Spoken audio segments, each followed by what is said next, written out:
Good evening, everyone, and welcome to NCAA Lax Game Day. This is your host, Andrew Goldberg.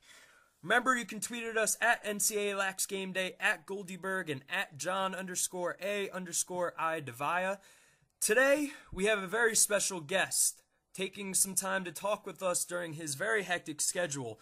So, we would like to welcome former Duke Lacrosse defenseman, current Charlotte Hounds defenseman, and more importantly, former Army Ranger of the 3rd Battalion, 75th Ranger Regiment of the U.S. Army in Casey Carroll. Casey, first off, thank you very much for taking the time to spend a few minutes with me, and thank you for serving our country. With all that said, how are you doing on this Sunday evening? Appreciate you having me on, Andrew. And as nice as that introduction was, the current Charlotte Hounds defense label might be a little overblown at this stage, but thank you very much. I'm doing great. All right, so, you've been a pretty busy person, I assume, over the last couple weeks since winning the national championship on Memorial Day. You also graduated from the business school as a graduate student. You were drafted by the Charlotte Hounds earlier in January. So what have these last couple weeks been like for you? They've just been busy. I think it was 2 days after the championship. My wife and I had to pack up all the stuff and we moved everything down to Charlotte. So it's just been busy getting the house together and preparing for the next stage in life. Right, so let's talk about that national championship game. For those of us, for the listeners who don't know, you were on the Duke team originally from 2004 to 2007. Then you graduated, and before that, in 2007, you guys made the title game for the second time, losing to Johns Hopkins. Then you went on to the Army from 2007 to 2012 in the 3rd Battalion, 75th Ranger Regiment of the Army. And then you win the national championship game on Memorial Day, a year after tearing your ACL as well. What was that day like for you and, the team, especially for you, though? For me personally, it was just a very thankful day. Obviously, I think we all, it's not because I was in the military or anything that, how thankful I am for everyone who sacrificed. So that didn't really make it an extra special day for me. I think it's a great day for Americans. So to be able to play with your friends on a day like that because of the sacrifices others have made was, I think, really special for all of us. And then on top of it, to win as a team and just be a member of a program that, above all else, just,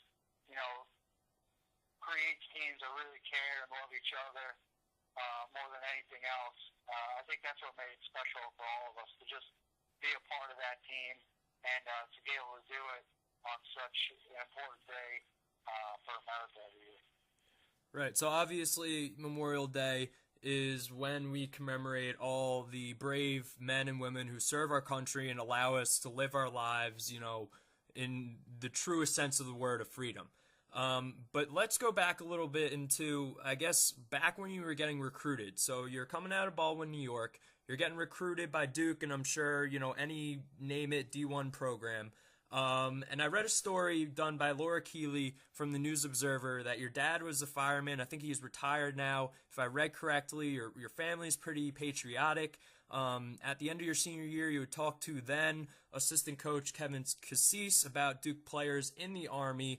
Was 2007 the first time you really thought about joining the Army, or did you do it before? So let's say if you were coming out of high school, did you ever think about, maybe going to Army, Navy, Air Force, any of the academies?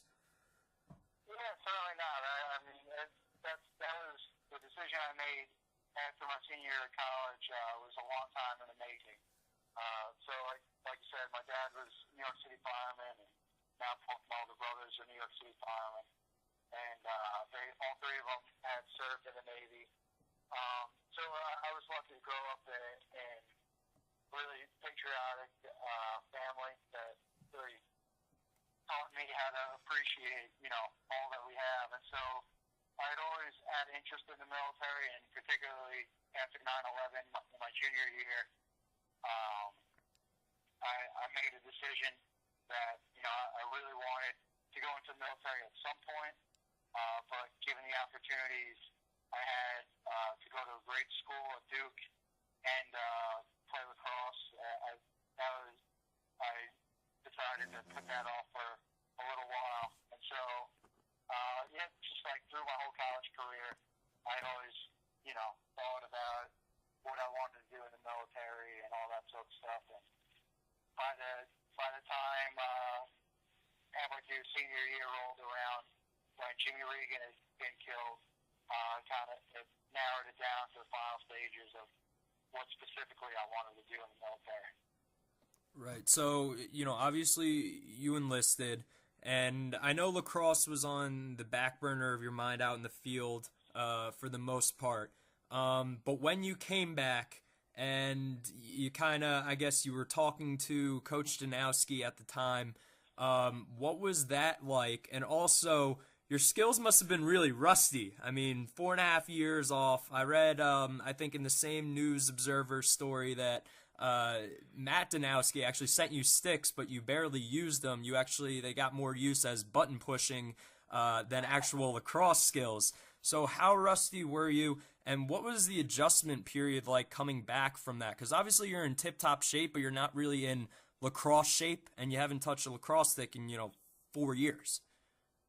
Yeah, I think that's a pretty good characterization of it. I think, like many things, a lot of it comes back because it's like riding a bike, and then there are other aspects to the sport, because I think with the level of coaching there is in lacrosse nowadays, the game's constantly evolving, and so, what might have worked for you, 2 years ago can be vastly different than what the correct methodology or technique works in certain situations, present day. And so, the stick, the throwing and catching and all that stuff comes back easily, but, relearning, the tempo and all those little idiosyncrasies that you kind of that are perishable and can kind of get lost in your reflections of the game.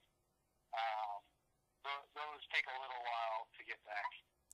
Yeah, but like you said, it's like riding a bicycle. I know when I went to college my first year, I transferred out from where I was trying to play in college. I got cut in fall ball and then went somewhere else, and trying to pick it back up. I mean, you could do it. It was, like you said, it's like riding a bicycle. You kind of knew, but you had to like readjust everything. So it's definitely tough.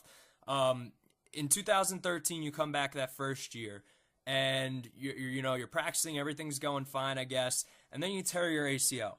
I mean, being an Army Ranger, I don't think quit is in your vocabulary at all. It's kind of more like toughen up and get through it. But did you have any doubts about whether you could really continue playing at your age, because you were 28 at the time?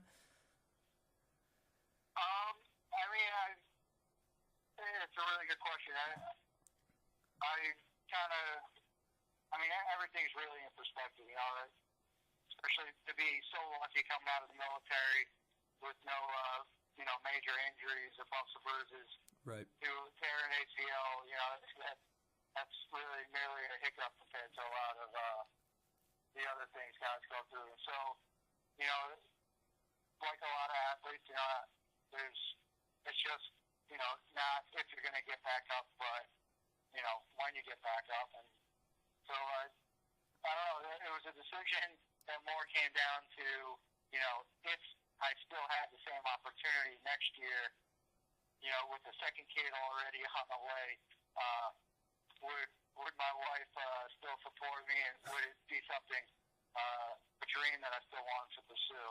And the conclusion we kind of came to is, we've come a long way, and to stop now, kind of with that unfinished effort, it wouldn't be worth it. So she just 100% supported my decision, and luckily the coaches were nice enough to let me give it one more shot the following year.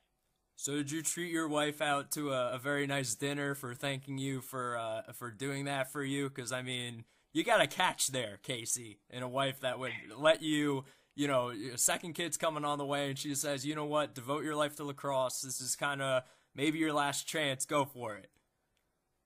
Yeah, well, dinners can go a long way, but doing more around the house and helping with the baby duties more goes a little further these days. So that's certainly the key way I try to pay my wife back. But the truth is that there's no way I could ever pay her back for all she's given me. Yeah, absolutely. You got a catch there, Casey. So so you're on the team. So now this is 2014 this year. You're now 29 years old. You have a wife. You have 2 kids, I'm guessing, now, I think, right? The second kid's born? My first kid is 20 months old. Right. And he's knocking at my door trying to get my attention right now. And the other one is 6 months old. Okay, so you have 2 kids. You're on a team with guys as young as 18 years old who aren't even thinking about having kids for God knows how long, and who do all these normal college things, you know, going out, you know, they'll partake in whatever they partake in. Was it hard for you to be one of the guys when you're kind of living a different life than them? I mean, I think one of my the key things I look for, you know, in leadership is not to see the rest of the team for the differences, but rather the similarities. You know, so of course I could focus on, you know, the vastly different things we do when we go to our respective homes. But really, you know, the focus was, you know, what kind of guys were these, and what were they there to accomplish? And that's, you know, absolutely in line with everything I hold dear. You know, these guys are the hardest working guys in college lacrosse, and, you know, they're there to not just, you know, try to win things, but really to build a cohesive unit that can get through everything together. And so knowing that about those guys, it made life on the team very easy. Yeah, it's great to hear, because I know, I mean, some guys, you know, obviously you have the similarities in lacrosse and training. You're with the guys every time. But, you know, once you kind of go away, maybe after a meal or two, you know, you go back to your respective houses, it's just different to, I guess, be a part of them, like, after hours, I guess you would say. But it's great to hear that, you know, obviously Duke, I wouldn't sense anything like that, you know, being a rift on the team or anything like that. But, you know, it's great that they include you. So I've got some really quick rapid-fire questions for you on a completely lighter mood. Do you still have a couple minutes? Yeah, sure. Okay. So who was the hardest guy you had to cover either in your first 4 years or the 2 years that you played? Because you were an All-American defenseman, first-team guy, and you led the team this year and caused turnovers. So who was the hardest guy to cover? I would have to say that the toughest guys were always on the practice field for me. I was lucky enough to play 4 years against Matt Danowski and a couple of years against, you know, Jordan Wolf and guys like that. And so, I mean, as difficult as the other guys were in the college game, I think the preparation we got to have every day going against guys like that made our assignments on game day a lot easier. Yeah, I mean, you certainly play with the best, especially after Jordan Wolf this year actually broke Matt Danowski's all-time points record for one season after the championship run you guys had. So who was the best player either offensively or defensively that you ever played with or ever saw on the field, you know, on the same field with you? I mean, again, I'd have to go with Duke players, but I know that's not the answer you want to hear. I mean, it can be anyone, because I know Duke, you know, Duke's got a great pedigree, great program you guys got there. I'd have to go with Matt Danowski. You know, I think what he brought to the game and what he did to kind of change, what it meant to be an attackman is something that, I think very similar to, how people look at Peyton Manning, how he changed the position of quarterback. I think Matt being, I think one of, if not the best dodger in the game, one of, if not the best feeders in the game, and just a great leader on and off the field. All that he had to offer Duke and Lacrosse fans alike was something that really can't be matched. Yeah, and I know you say that's not the answer I want to hear, but obviously it's not a bad choice because he was one of the players that really helped kind of take, I know, like, Duke was a pretty good program, when I was coming up in high school and when you were in college, but, he was, along with you, him and some of the other guys were, the guys who really took Duke to that top 5 level, and where they are now, where they're winning back-to-back national title games. So, he's certainly a great player. So who was the biggest jokester in the locker room, either in the last 2 years you were on the team or back when you were in the full 4 years as an undergraduate? That's a tough award to win, because certainly I think you don't create that, you recruit that. I think Duke has been able to garner a certain type of jokester, if you want to put it. But just thinking about this last year, I would think Christian Walsh was always one of the ringleaders of having a good time and making sure, the highs aren't too high and certainly the lows aren't too low, and, good jokes when the team needs it. Yeah, he seemed pretty serious though when I interviewed him once before the championship game. He seemed real serious though. I don't know. But I get that sense. So that's interesting. So what was the best prank you played on a teammate or ever witnessed a teammate on teammate prank? Oh man. Is it R-rated? Can you not tell us? That's a question I'd have to give some thought, and I don't know if I could really do it justice right off the top of my head here.